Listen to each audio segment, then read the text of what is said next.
Hey, welcome to Shop Talk episode 1. It's going to be a new thing we'll roll out probably every week. It'll be me blubbering on about stuff here in the workshop. So let's get going. Episode 1. Hope you enjoy.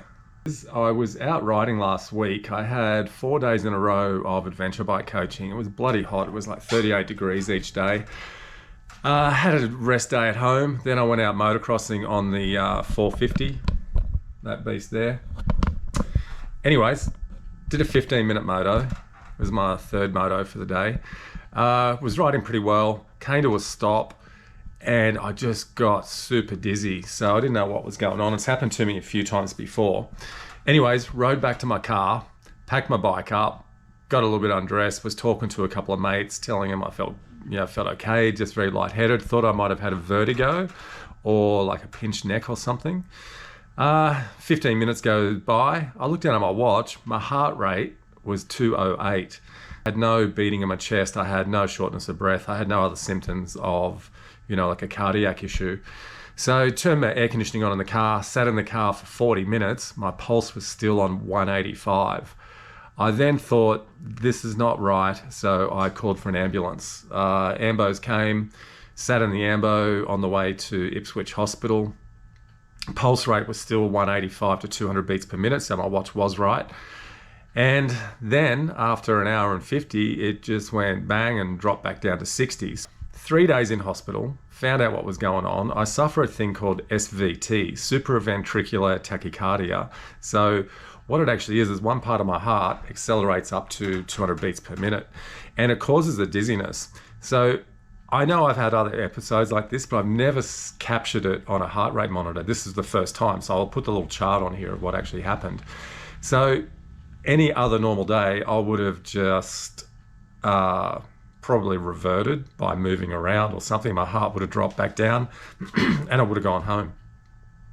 This day it didn't. It stayed there for nearly 2 hours. So a couple of days in hospital, heart scans, everything's all good. It's just a short circuit in my heart that apparently I was born with. So could explain why I fainted a lot at school on hot days and things like that. But anyway, that's one thing. So what I have to do now stepping forward is I'm having a week or two off the bike. So I'm just going to rest it down a little bit and educate myself a little bit more. I believe because I burnt the candle at both ends. I was coaching 4 days in nearly 40-degree heat. I think my magnesium levels, my electrolyte levels, everything was depleted. And doing the motocross where my heart rate is up around 150 to 160, I just pushed it. I think because I stopped because it was a very hot day, I had no time for my heart to slow down. It just went bang, and my body would have overheated, triggered my heart into a spasm. So interesting thing to capture on my watch, and I'm sure you'll see on this image here that it's right out there. Okay, so my health is okay. I just got to chill down for a week or so. So what I might have a little chat about now is tyres. So I did a story a few months back on the E09 Mitas tyre. So it's the first time I used it was an 80%, it's rated as 80% dirt, 20% road. So this is it after 4,000 Ks.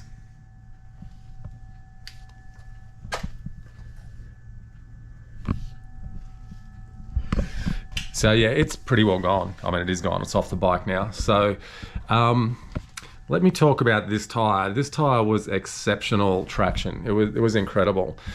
But I do a lot of riding on the road. So when I'm coaching, I ride out to the park. I then sort of hoon it up on the bike a bit as well, because people want to see what the coach is capable of doing as well. So I do a few power slides and I mess around on the bike a bit, and that's kind of led to me wearing this tyre down. But anyway, 80-20 tyre, 80% dirt, 20% bitumen. I got 4,000 Ks out of it pretty much, maybe 3,800, and rode it pretty hard as well. Now, would I use this tyre again? Possibly, under the right circumstance. That circumstance would be, let's say I was doing Cape York and I was trailering my bike there to Cairns, doing Cape York, coming back, putting the trailer, I would use that tyre. My situation is I want to do the bitumen ride to these adventures that I do. So I have gone and bought a pair of the E07s. That's the E07s there, front and back. E07 Plus. Okay, so I'm going to run it on the front and on the back. Now, I did run these tyres to Cape York last year on the Triumph Tiger, and we got 8,000 Ks out of that tyre, two up. Was it probably more? Probably closer to 10,000 kilometres. Most of those kilometres were with dye on the back. So I was really happy with the wear rate of that. That is rated 50/50. So, in the coming weeks, my next video I'm going to punch out is going to be, I'm going to go out on the 1290. Ain't she a beast?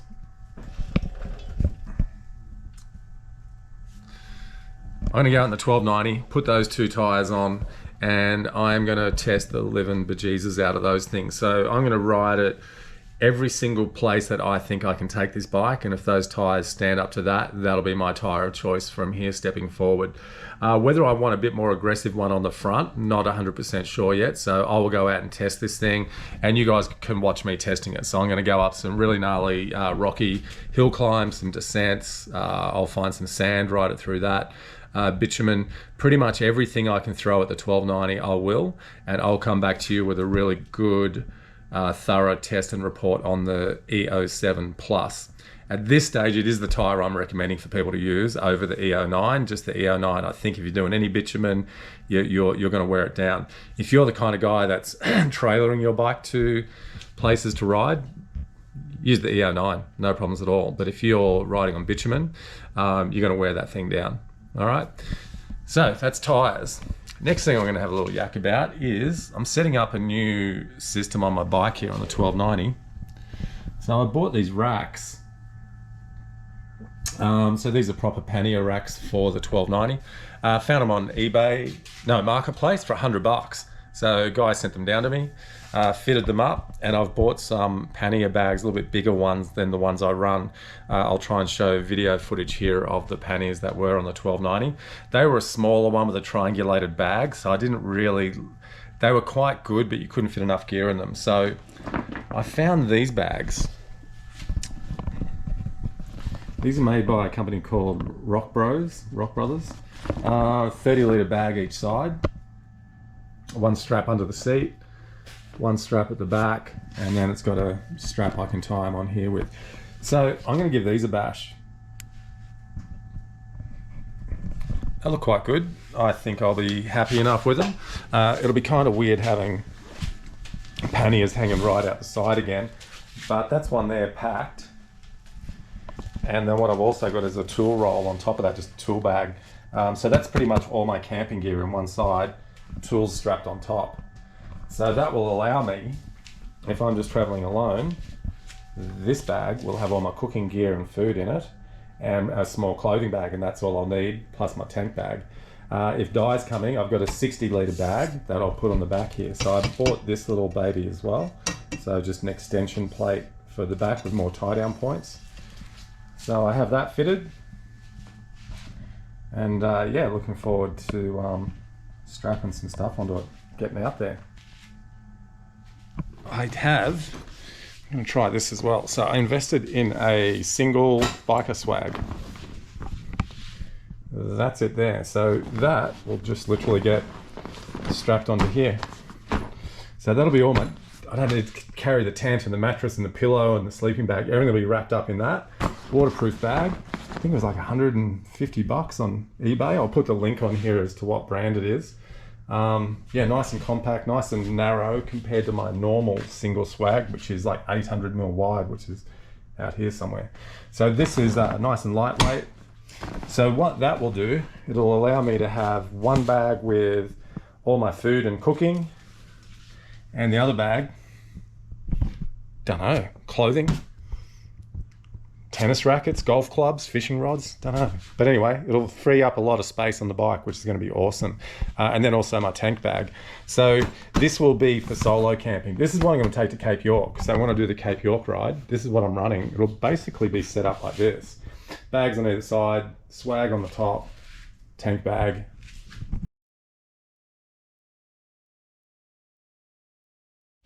This is the difference in the swags. So this is the new one. This is a normal single swag. Look at the size difference.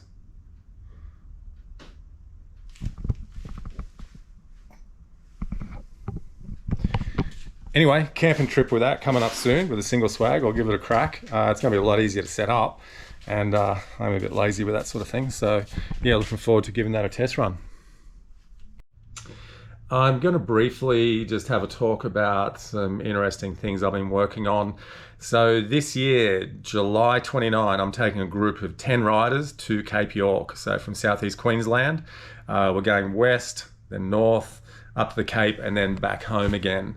It's going to be a hell of a lot of fun. The premise of this ride is I'm actually coaching along the way. So each rider, it's more or less like a tag-along tour.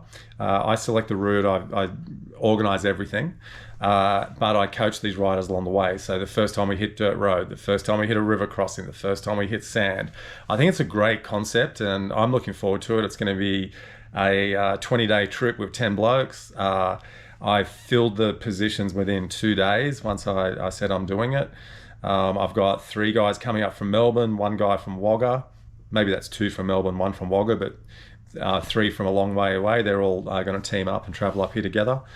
The rest of them, I think, are pretty much southeast Queensland riders. And the whole thing is I just want people to overcome the fear of doing a big trip and showing how it can be done, and I'll be there to guide them the whole way. I think that's going to be an absolute hoot, and if it's successful, I will roll more of these out for sure. So that's a really exciting project I've put together.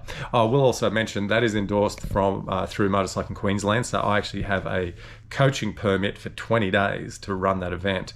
So as long as we stay on public roads, each person is licensed and registered with an insured bike, we're basically covered, and then I'm covered for any what do they call that? Any, like, for my duty of care, up to, I think it's $20 million public liability cover for me coaching the riders along the way. So yeah, it's something unique, and I'm really looking forward to bringing that out and expanding with that program. Along with my general coaching program, we're still doing plenty of one-on-ones and small groups. They're always fun. Everyone gets a lot out of it, and I think any rider that's been on my schools, hey, would you mind dropping in the comments down below what you actually gained and what you thought of my coaching techniques. Something new I've also brought out is they're called ride/training days. So I've done 2 of them now where we've had a total of 19 riders. What I do is we go out for a whole day riding. We cover about 400 kilometers. In that 400 kilometers, I train the entire ride. So we stop and we'll do stuff on braking and hill climbing, descents, gravel roads, standing. We go through all the body positions. They're such a good fun day out, and it takes it away from just coaching in one spot. It is a little bit of umbrella coaching, which I sort of normally talk against, but what that means is I basically stand and deliver a coaching clinic to a group of people, and then I'll actually pull people out one by one through the day, or ride next to them and yell at them and tell them, get their knees back or elbows up. And they've been fun. They've been a lot of fun. We've gone to swimming holes on both occasions. We make it like a social event. We have lunch out on the road. The riders are absolutely loving it. I'm loving it because I get to meet some like-minded people that are into adventure biking, and yeah, they're a fun day. So if you're anywhere near me, or if you're anywhere on the eastern seaboard and you want me to come to you to organise one of these days, you can pick the path. You can pick a 3 or a 4 hour ride, 3 or 400k ride. I'll come down. I charge a fee, a coaching fee. I'll come down, and it doesn't matter what terrain you throw us into, I will coach you guys through that for the day. So my details are in the comments below. Get in touch if that's of interest to you. Yeah, anywhere sort of, I can make a holiday out of it. So anywhere any of you guys think you want me to come to, let me know. While I'm here, I will talk about my last video shoot, my 5 videos I shot of my last adventure bike ride called Worst Ride Ever. So I hope people understand it was a piss take. The whole idea behind it was we're just trying to make something funny to make people laugh. There's so much shit going on right now in people's lives. We wanted to do a mental health awareness video without making a mental health awareness video. So we didn't want to be pounding it down everyone's throat saying, this is all about mental health for us bike riders. I think if you watch it and you find it funny, that is the point. the thing is just lightening up the mood, making people have a good laugh. And Mike was piss funny. Mike runs his own channel, which if you've watched, you'll know is Inhardenated. Very funny guy. We didn't script one joke in that. Everything was just off the cuff humor. We just sort of bounced off each other. The whole toilet thing, which is up on the cupboard over there.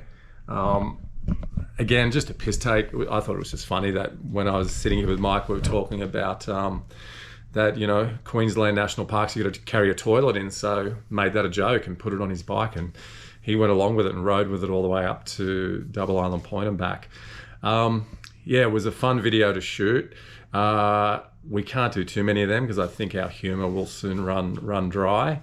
But yeah, it was a really good, fun thing for both of us to get involved in. And Mike's videos, I think, are actually funnier than mine. Yeah, I think he's very creative, and his videos are super funny. I really enjoy watching them. I don't like hearing my own voice, so for me, it's like, you know, you get over it. But anyways, that's what happens when you're a YouTuber. You got to get used to hearing yourself talk. So look, that's pretty much it. That's a wrap. I got nothing much else to talk about. I got 2 tyres to fit. I'm going to fit these tyres myself. When I took the E09 off, I actually still had the old Mitas tyre, so I had to fit that for one day's coaching. So I coached a group of riders. There were 6 riders, and they'll know who they are. I took 6 riders out on an adventure bike ride. That night, I had to come home, change the tyre, and go out and coach again the next day. And the next day, so I had another 2 days in a row. So I threw that tyre on because I was waiting for the E07s to arrive. So next ride will be on the E07s, and yeah, can't wait to bring you guys that report on those tyres. That's it. I'm going to wrap it up at that as my shed talk number 1. I hope you enjoyed that. It is just me waffling on. So yeah, good old thing. If you haven't subscribed, down below, drop us a comment. I get back to everyone. The channel's growing. We're up to 1,300 and something subscribers. Yeah, so it's fun watching my channel grow, and I really enjoy the interaction I have with all the riders. I only had a few negative thumbs, so most people are liking what I do and only give me positive feedback. I am going to do another video on lifting the bike. A few people sort of weren't overly happy with my lifting technique, so I'll go out and demonstrate a few other lifting techniques as well, but that'll be in the coming weeks once I'm back on top of things and back riding. So yeah, get out there everyone. Hope you're having fun, get some riding in, and see you all soon. Cheers.